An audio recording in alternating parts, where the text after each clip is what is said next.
사실 오늘 설교는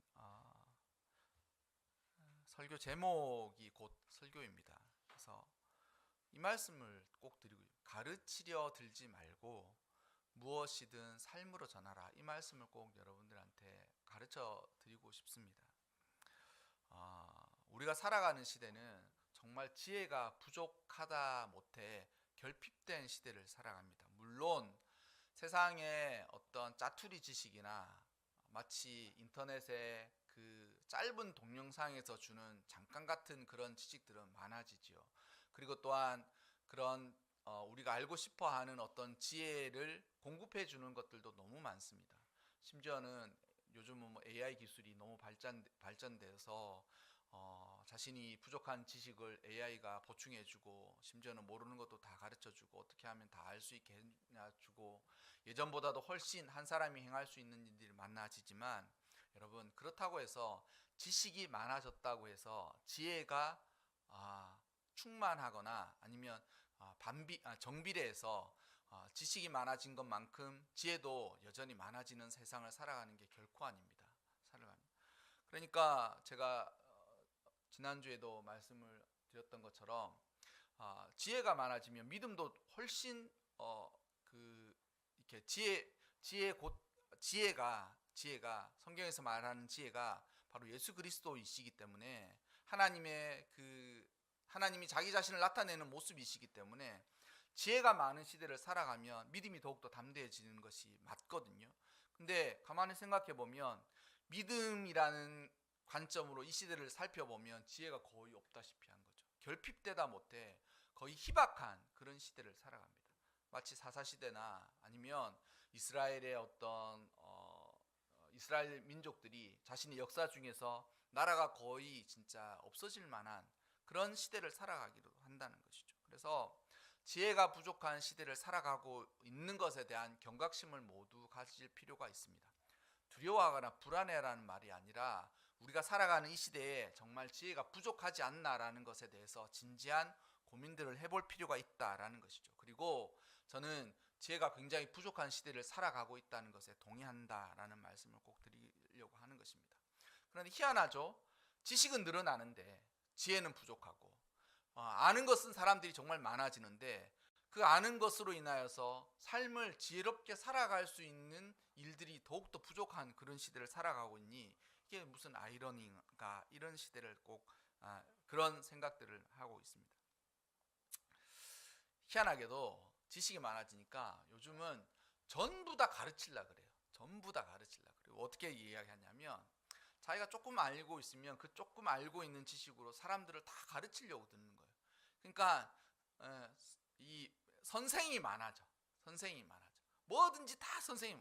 저희들도 아이들이 학원 다닙니다. 학원 다니고 뭐 공부가 필요해서 아빠 이거 하고 싶어요 그러면 학원도 끊어주고 뭐 과외도 붙여주고 뭐 그런 일들을 행하게 합니다. 그러니까 이제 부족한 모든 것들이 있으면 다 가르쳐 줄 수 있는 시대거든요. 근데 다 가르쳐 주고 실제적으로 가르쳐 줘요. 이렇게 가르쳐 주고 저렇게 가르쳐 주고 그러는데 이제는 심지어 그런 것뿐만 아니라 모든 세대의 사람들이 자신이 알고 있는 지식을 뽐내는 수준으로 사람들을 가르치기를 그렇게 좋아하는 거예요. 그러니까 지금은 듣는 시대가 아니라 말하는 시대예요. 뭐든지 가르치려고 그래요. 뭐든지 가르치려. 근데 여러분 그렇게 가르치는 사람이 많은데 우리의 세상은 그렇지 못한 삶을 살아가고 있는 것에 너무 아이러니가 있다라는 거예요. 학원에서도 가르치고 인터넷에서도 가르치고 교육사업도 지금도 제일 잘 되죠. 여러분 사교육비가 몇 조 단위예요.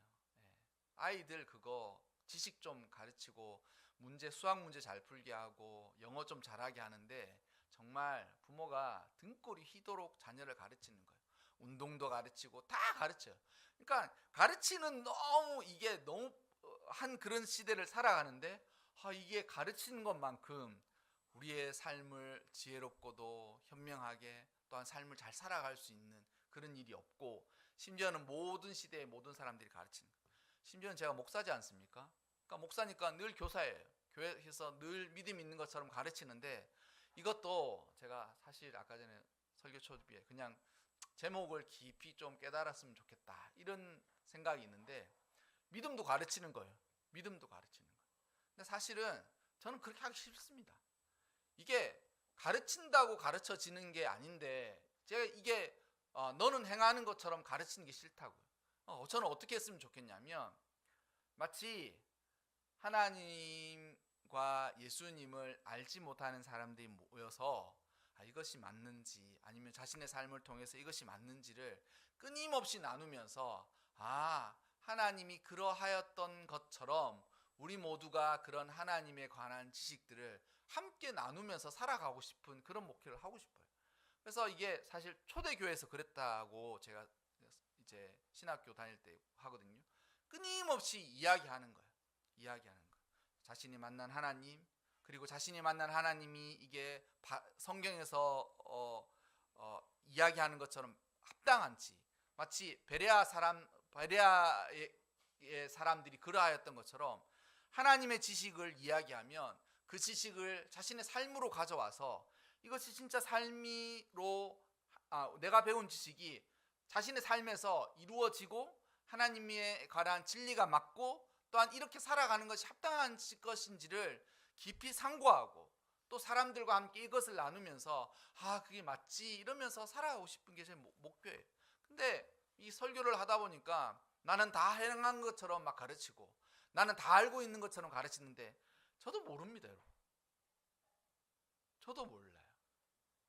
제가 다 알면 코로나 터지기 전에 교회를 개척했겠습니까? 예? 그리고 코로나랑 3년 동안 아무것도 못하고, 아무것도 할 수 없는 그런 상황에서 아무것도 못하고 그렇게 있었겠습니까? 저도 몰라요. 저도 몰라요. 물론 인생의 삶을 다 어느 정도 살아가고 난 이후에 무릎을 치면서 알게 될 것이다 라고 믿음은 가지고 있지만, 저도 하나님이 왜 그렇게 행하시는지 알 수 없어요. 의문이죠. 의문이죠.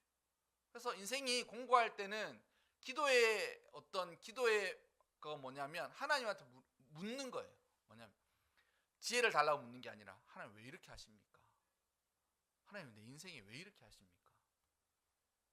내 인생에 왜 하나님 이렇게 역사하십니까? 이것만 묻는 거예요. 답을 하시지 않죠. 답을 하시지 않죠. 네, 여러분, 우리가 살아가는 이 시대는 가르치는 사람이 너무 많지만 반대로 배우려는 사람은 없어요. 배우려는 사람.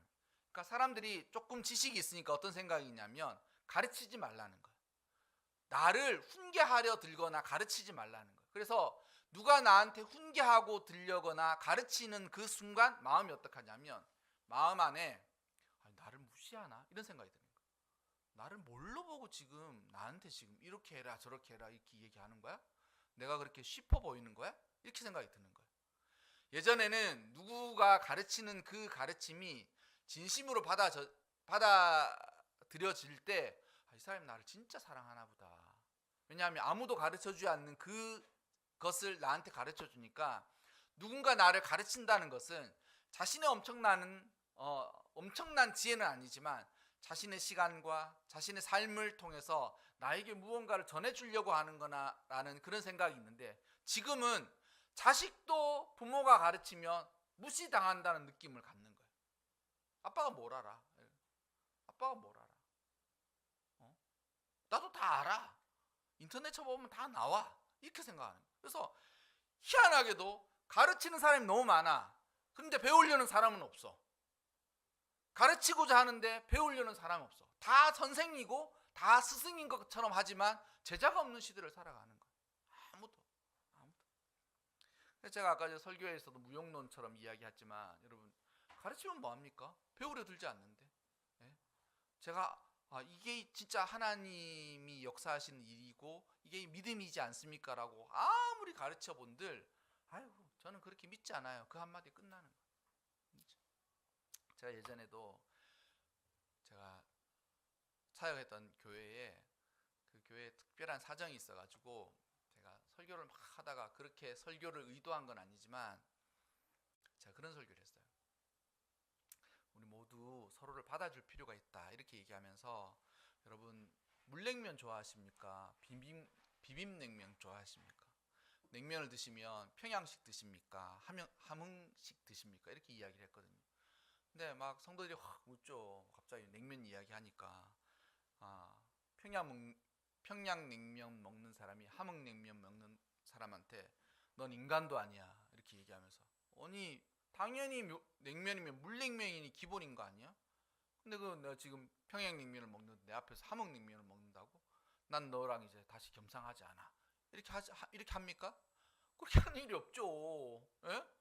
냉면집 가가지고 뭐 먹을래? 그럼 난 비빔냉면. 너 비빔냉면 먹어라. 난 물냉면. 그래 너 물냉면 먹어라. 그렇게 하지 않습니까?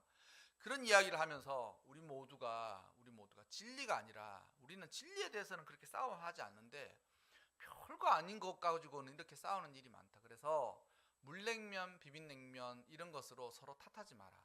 그래서 그 사람이 그런가 보다 그러면 그런 거라고 해.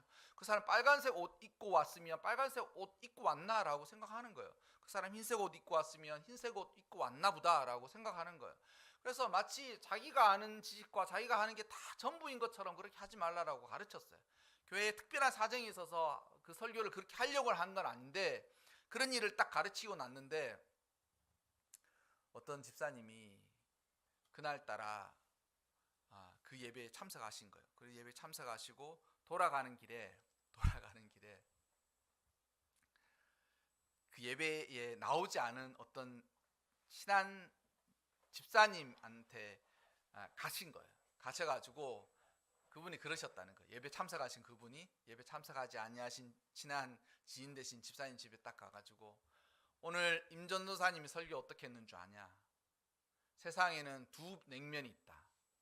함흥냉면과 비빔냉면이 아니 함흥냉면과 평양냉면이 있는데 사람은 둘 중에 하나를 정해야 된다.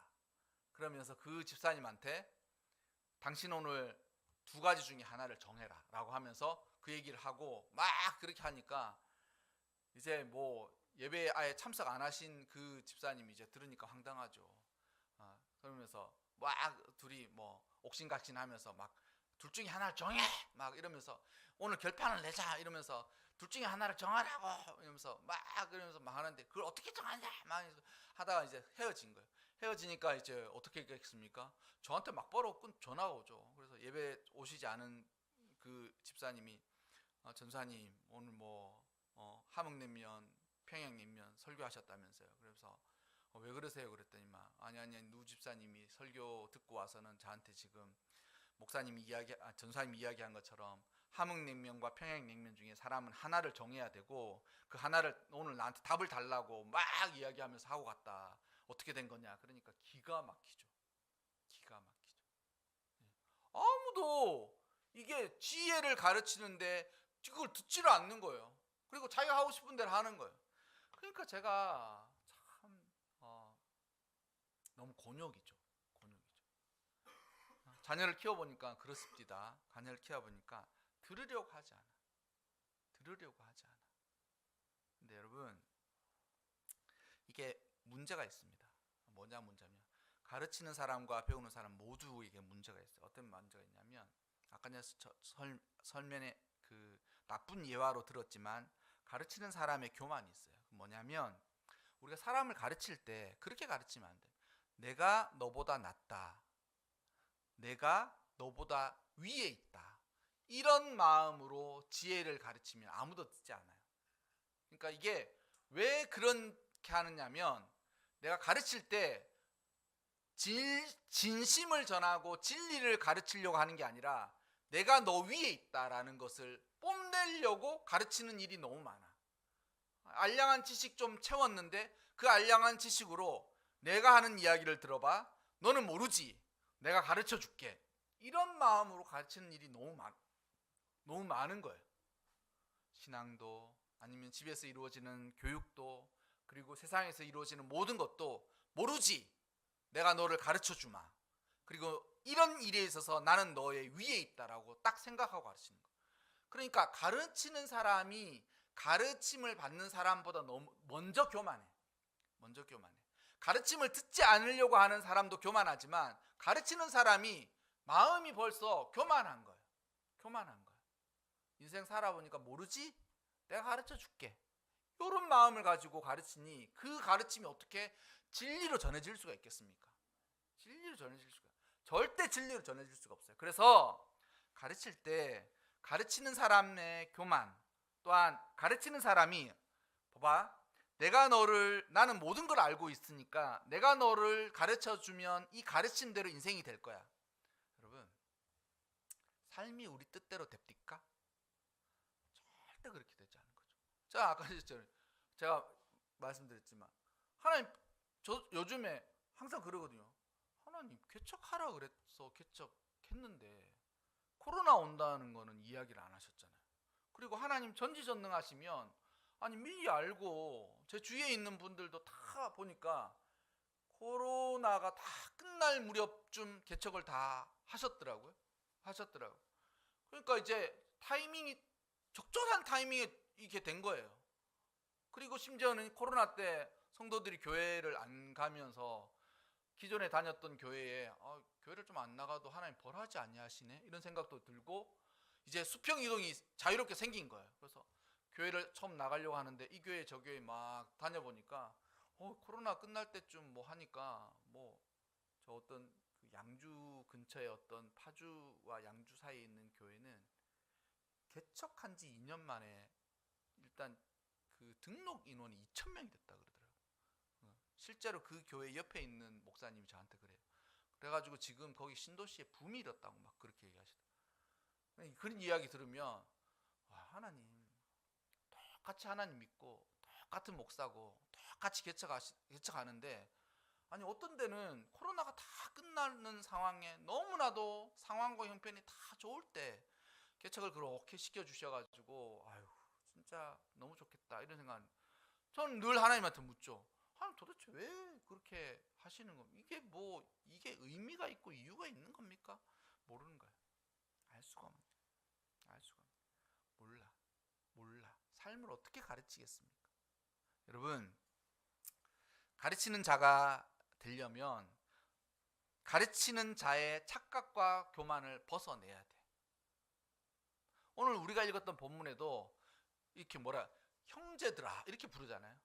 형제들아, 나와 함께 살아가는 형제들아 라고 이야기하면서 선생 되지 말라 그렇게. 그러니까 형제들을 가르치는 거예요. 형제들을 신앙생활 함께 같이 가는 그 한 무리와 한 마음과 한 뜻이 되어서 이 거룩한 성도의 삶을 살아가는데도 그 형제가 가르치려고 하는 거예요. 집사님 그렇게 하면 안 돼요. 집사님 그렇게 하면 안 돼요. 이렇게 이야기해요. 목사도 마찬가지죠. 성도들 다 믿음이 없는 것처럼 그렇게 하지 말라고 다 그렇게 가르치는 거예요. 근데 형제들이에요. 함께 신앙생활을 하는 형제들한테 선생이 되려고 하는 거예요. 이 마음을 고쳐내야 돼요. 가르치는 자의 착각과 교만. 내가 모든 것을 알고 있으니 내가 너의 삶을 구원해주고 구제해주마. 그리고 나는 모든 것을 알고 있다. 그리고 나는 너보다 많이 알고 있으니 나는 너의 위에 있다. 그리고 나는 너의 위에 있으므로 나는 꽤 괜찮은 사람이다. 이런 교만을 내려놓지 않으면 절대 스승이 될 수 없습니다. 그러니까 부모도 이 마음이 없으면 자녀를 제대로 가르칠 수가 없어요. 그리고 배우려는 사람들의 고집과 아집 역시 한몫합니다. 뭐냐면 세상은 배워야 가도록 만들어져 있어요. 하나님께서 아담과 하와는 성인으로 창조하셨지만 성인으로 창조하신 이후에 하나님과의 교제 안에서 그들이 배우지 못한 모든 지식들을 하나님께서 가르쳐 주신 거예요. 그래서 그들이 어리석어서 하나님을 배반하고 선악과를 따먹은 게 아니에요. 어리석어서 몰라서 그렇게 된 게 아니에요. 다 아는 거예요. 뱀의 유혹의 그 말들과 또한 스스로 그것을 어떻게 받아들이고 판단하고 결정할지를 다 아는 거예요. 몰라서 그렇게 한 게 아니라 다 알고 정한 거예요.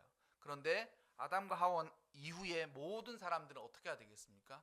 출생을 하여서 세상에 태어나게 된 거예요. 그리고 출생을 하여서 태어나게 된 이 영혼들은 어떻게 살아가야 되겠습니까? 자신을 출생시킨 이가 그 영혼의 책임감을 가지고 가르치는 거예요. 그래서 세상에서 여러분 가르칠 수 있는 사람은 부모밖에 없어요. 저는 요즘 이렇게 인터넷 보면 학원 강사들이 뭐 억대 연봉이 넘는 학원 강사들이 있거든요. 심지어는 뭐 요즘 TV에 많이 나오시는 그 강사님은 연봉이 100억이라 그러더라고요. 100억이라 그러는데, 근데 제가 웃긴 것 중에 하나가 보면 그 사람한테 수학 배우면 되거든요. 수학을 제일 잘 가르치니까 수학 배우면 되고, 그 사람한테 영어 배우면 되고 그러는 거거든요. 근데 아이들이 어떻게 생각하냐면, 그 사람이 그렇게 수학을 잘 하니까 그 사람이 인생도 잘 가르칠 거라고 생각하는 거야. 바보 같은 생각이죠. 그 사람은 수학 강사인데 수학 가르치다가 인생을 가르치려 그래.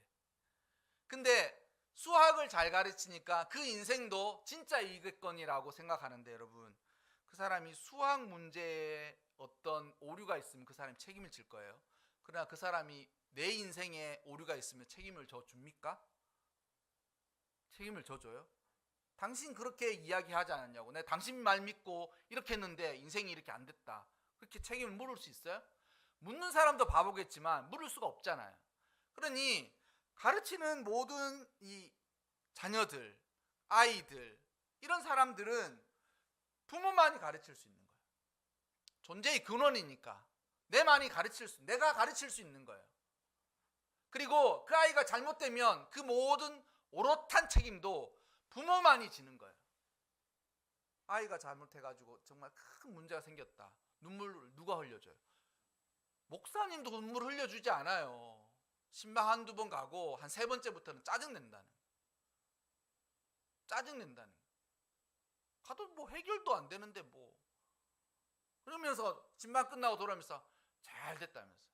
내 말 안 듣더니만 맨날 그런다며. 그러니까 미리미리 기도하고 그렇지. 왜 그러냐고. 부모밖에 없습니다. 그러니까 부모는 자녀를 향해서 어떻게 하냐면 잘 가르쳐야 돼. 그 아이의 영혼을 붙들고 잘 가르쳐. 그런데 그러면 과연 어떻게 가르칠 수 있느냐? 이게 오늘 제가 드리고 싶은 말인데, 여러분, 어떻게 가르칠 수 있느냐? 우리가 읽었던 이 야고보서 3장에 우리가 어떻게 가르치려고 하는 거에 관한 명쾌한 답이 있는데, 그게 13절이에요. 13절 읽지 않았는데 13절 우리 다 한번 읽어보겠습니다. 13절 우리 다 같이 읽어보겠습니다. 봉독합니다. 다 같이 읽어봅니다. 너희 중에 지혜와 총명이 있는 자가 누구냐? 그는 선행으로 말미암아 지혜의 온유함으로 그 행함을 보일지. 누가 가르치라 그랬어요? 보이라 그러는 거예요. 아이들한테 가르치는 거는, 말로 하는 가르치는 것은 다 선생이야. 내가 너보다 잘났고, 내가 너보다 일찍 태어났고, 내가 너를 낳았기 때문에 가르친다고 생각하는 것일 뿐이고, 아이를 진심으로 영혼을 대하고 가르치는 거는 내 삶을 보여주는 것밖에 없어요. 삶을 보여주는 것밖에 없어요. 그리고 삶을 보여주는 것만이 전수됩니다. 그러니까 제가 예전에도, 작년에도 이맘때 한 설교하는데, 아이를 가르칠 때 뒷모습을 보도록 가르치라는 거예요. 우리의 앞모습으로, 내가 아이 앞에다가 두고, 야, 아빠가 할 말 있으니까 앉아봐. 그러면서, 너 요즘 이렇게 하더라? 너 그렇게 하다가 이렇게 되면 어떻게 하려고 그래? 너 정신 똑바로 안 차려?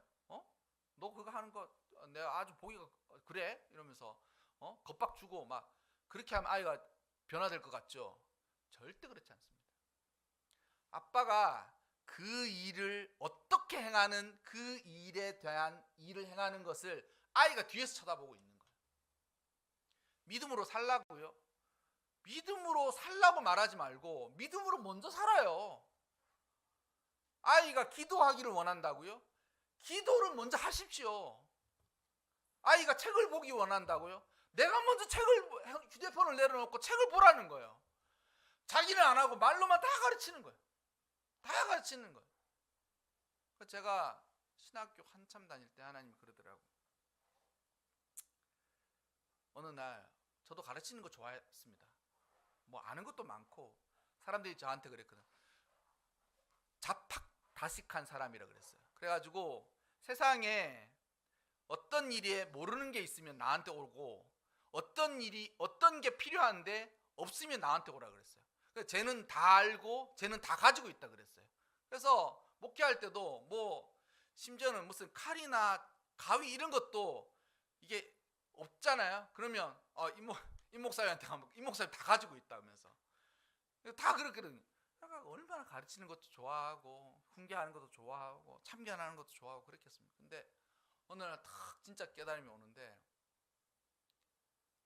이거 고치지 않으면 이게 목회에 문제가 있겠다, 이런 생각이 드는 거예요.